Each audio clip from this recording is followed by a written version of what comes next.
Hey, good morning, my friends. MLive Chief Meteorologist Mark Torregrossa here with the MLive Morning Weather Update. Thanks for hanging on with me. I had something family-wise to get taken care of. So we got some things here. Greetings from Shelby Township. Maybe a tropical shirt day? No, but actually, shout out and kudos to my lovely wife, Lisa. New shirt day. So what do you think? In the comments. Let's see. Why such a difference between snowfall totals between the GFS and the Euro on February 20th and 21st? My Mylanor 20, that's way out there. Remember, if two models start at just slightly different starting points today, tomorrow they might be a little farther apart, the next day they're farther apart, the next day farther, and when you're talking the 20th, 10 days out, you're illustrating what I've fought for 36 years, and this isn't going to be a rant, is that as we get more accurate, you move our window out there. You want more. Now it's a great sign. Now you're saying, I want to know exactly 10 days out. 10 years ago, certainly 15 years ago, certainly 20 years ago, you would have laughed at me trying to tell you 10 days out. All right, let's get to it. Quietest weather pattern we've had in some time. I am always sensing your questions. That's part of what I do. I always tell the insiders that my job is part scientist, part psychologist, and part art. And the thing is, what do you want to know? So we're going to talk about the short term, and I've already kind of alluded to this quietest scene in a while. You want to know about the weekend storm that I've been tracking. It now appears it's heading farther south. That's the trend, so we'll look at that. You want to know about the big warm-up next week, second stage warm-up. And, of course, the big question is, will the cold come back? I'll give you the short answer on that. Yes, it will, folks. Let's be realistic.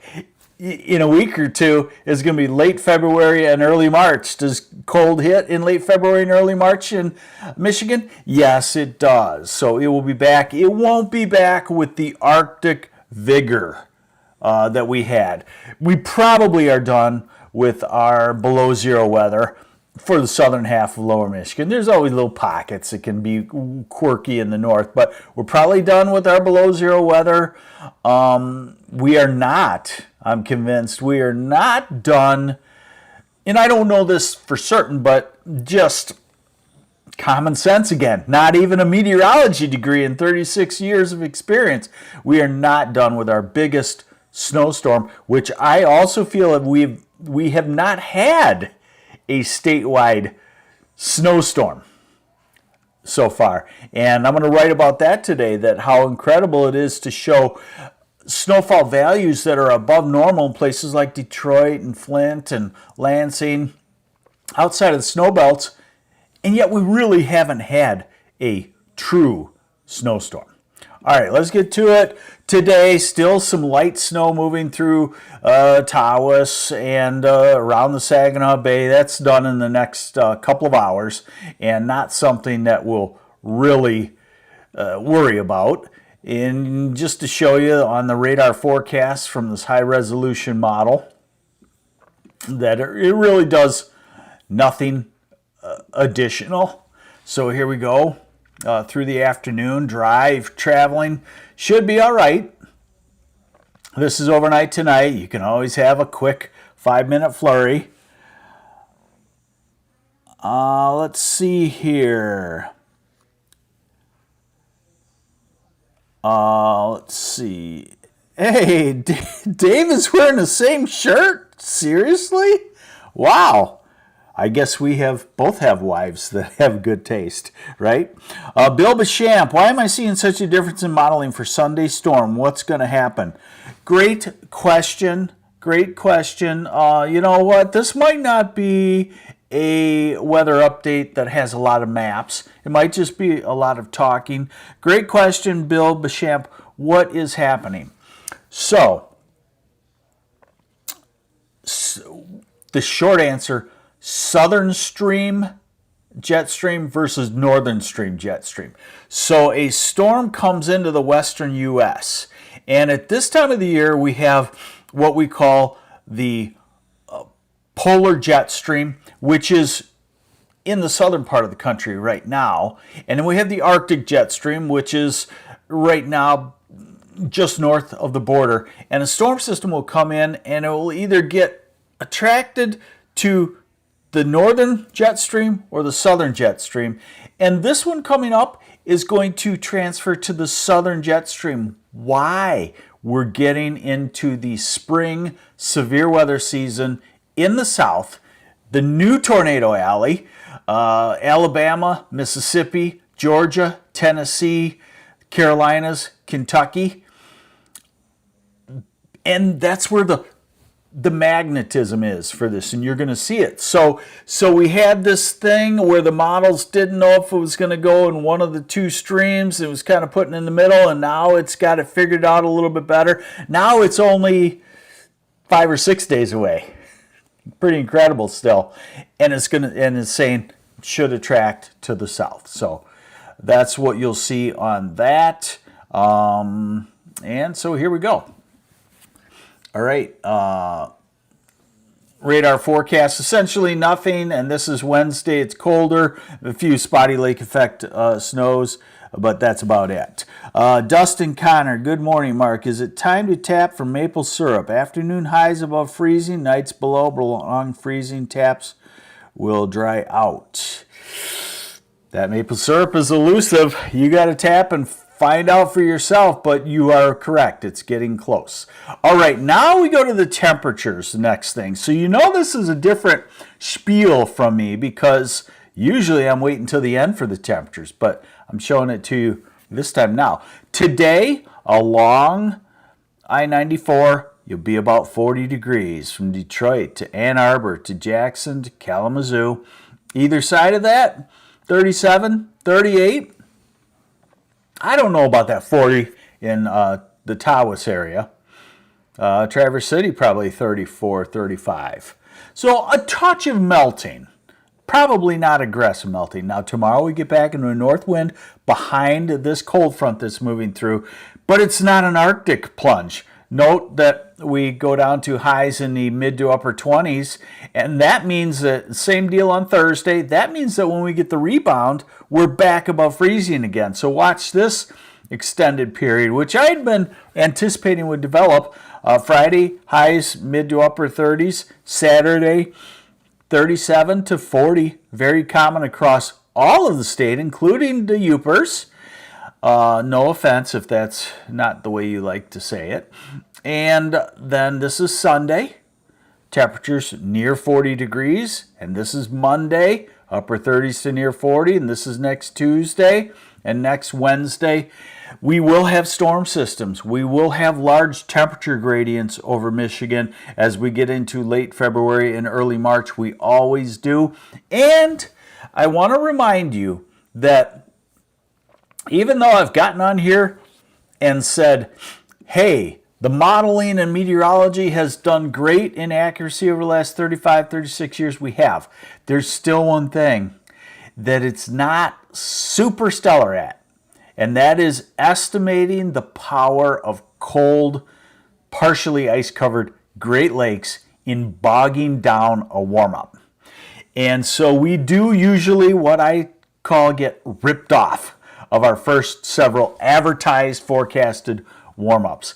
The warm front gets to the south end of Lake Michigan, can't go any farther because it's hitting 35-degree water, gets to the south end of Lake Erie, which is frozen, and here sits Michigan, while over in Wisconsin, Minnesota, they might even get warmer because they don't have that stoppage of the warm air coming up. But in general terms, what we're seeing in this is that we're talking more almost early spring-like weather than we are winter weather. But winter will be back. So we run this out, and the thing you should get out of this is we're done with the Arctic air. We're going to have a lot of highs, a lot of days with highs in the 30s. Now, look at the upper airflow. So, you know, there's no way for me to dummy this down for you. You got to just come up closer to my level, and you can do it. You can do it, I'm sure.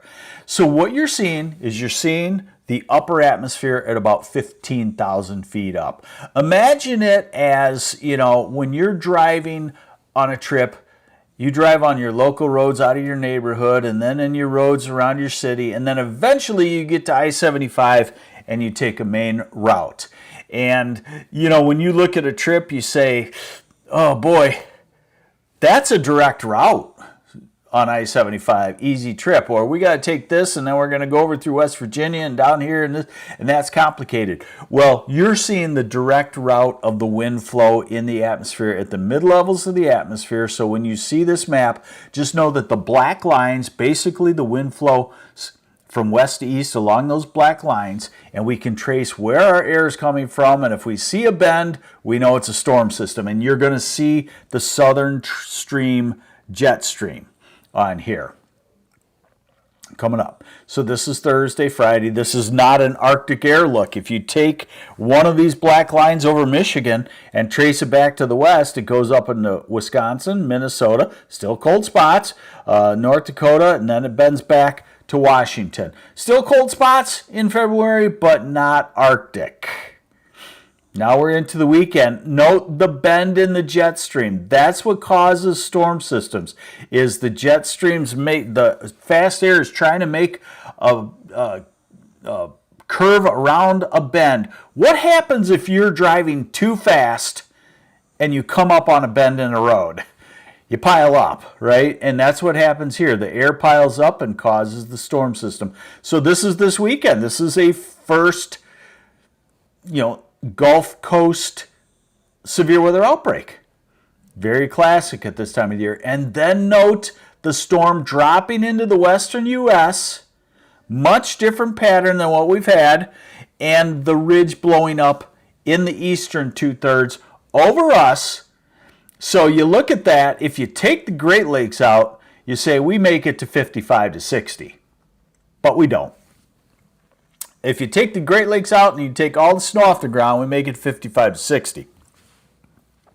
But we have to put Cold Lake Michigan, Cold Lake Erie in there, a Cold Lake Huron to a certain extent, and we have to put snow on the ground. So, we make it to 45, maybe 50 degrees sometime next week. And as we go out to February 20th, we're still not Arctic. We get into a flat flow, and nothing that you can make heads or tails of. That's another thing, and this is something that you've really come along, I think, a long ways. You get a little gold weather star for this, is that you're understanding the ensemble concept, and you have to. So I'm showing you the ensemble of the European model. That means they take 51 tweaks of the starting and they run them, and then they average them all together. Well, if you get to the end of that and you just see a flat west-east flow, you know that that's an average of some of them looking like this, some of them looking like that. It doesn't do us really any good at a certain point out into the future. Here is the day-to-day weather, surface weather. And basically no precipitation Wednesday, Thursday. Friday looks dry. The weekend, Saturday, Sunday, there's our storm at the surface. Remember, I showed you aloft the kink in the Gulf Coast. So that's a storm in the southeast, staying to the southeast. I would probably agree with it. Now, this is the operational mode, the one most accepted mode of the European. I haven't looked at the ensemble, but it probably shows very similar things. So the storm at the moment, and I would say will, miss us to the south. Then next week, the warm front tries to come at us. That's a weather maker. So again, even in a warmer pattern, we could get messy, and this would be next week. And then another larger storm as that storm kicks out of the southwest. Nothing alarming, But, we're at February 21st there, and March Madness in weather. And so we start to get our more powerful wind storms, but this is nothing alarming. This is a run-of-the-mill late February and March nasty, that we probably go through every year twice in March. So nothing historic. Here's a little closer look. Just a few lake effect snow showers tomorrow. Nothing Thursday, Friday, Saturday. If it's the time of the year where the cars roll out of Michigan down I-75 and, there's some day in February or early March where half of the cars on I-75 in Kentucky have Michigan plates. So if you're doing that this weekend, this is Saturday morning into early afternoon, you're A-OK. Afternoon into evening, you are A-OK down through Tennessee to Atlanta. Now Sunday morning, the rain starts to move in across I-75, and it gets heavier with thunderstorms by Sunday afternoon, evening. But note, as opposed to that big storm 2 weekends ago that had a massive snow shield, massive ice shield with it on the north side, note that this one does not have any of that because it has warmed up. So you'll just run into rain in the far south. Could be thunderstorms, could be severe weather, but you won't have to alter your plans. Remember a couple of weekends ago, already about this time on a Tuesday, I was trying to alter you because I know you got to get out of Dodge, especially if you've got kids and they're got their sights set on making it to Disney or whatever. So I was warning you 2 weeks ago, do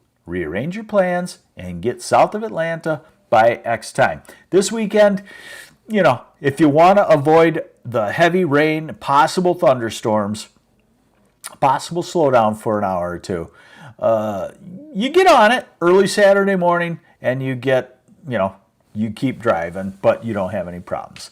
So there, pretty quiet weather pattern, but you know what? I think I did a pretty good job not making it so boring. Others might have been like, and then we will look for sunny skies tomorrow, and it will be quiet on the weekend, and we'll see you later. Bye. Not me. All right, thanks for joining me. Quite a few of us on there. Thank you for all the good questions. What am I working on today? I'm going to show the ice crack on Lake Erie. I'm going to look at the stats of, I feel like we haven't had a snowstorm this winter. A snowstorm. We've had lake effects. We've had some wind-driven things. We've had some 3, 4, 5-inch snows, obviously, in Ann Arbor and Detroit. We've had to have it add up above normal, but we haven't had a snowstorm yet, a Michigan snowstorm. And then what else did I tell them I was going to try to attempt today? I got to look back at my notes. Can't remember. So that'll be the surprise post of the week. Thanks for joining me. Hit the share button. What can you do to help me tell 2 people today that you watch Mark Torregrossa on MLive live in the morning? Remember the old, I think it was an E.F. Hutton commercial? They tell 2 friends, and they tell 2 friends, and they tell 2 friends, and they showed on the TV screen, it went from 2 people to 4 people. That's what would help. All right, thanks. I'll shut up now. I'm MLive Chief Meteorologist Mark Torregrossa. Thank you for joining me on the MLive Morning Weather Update. Take care.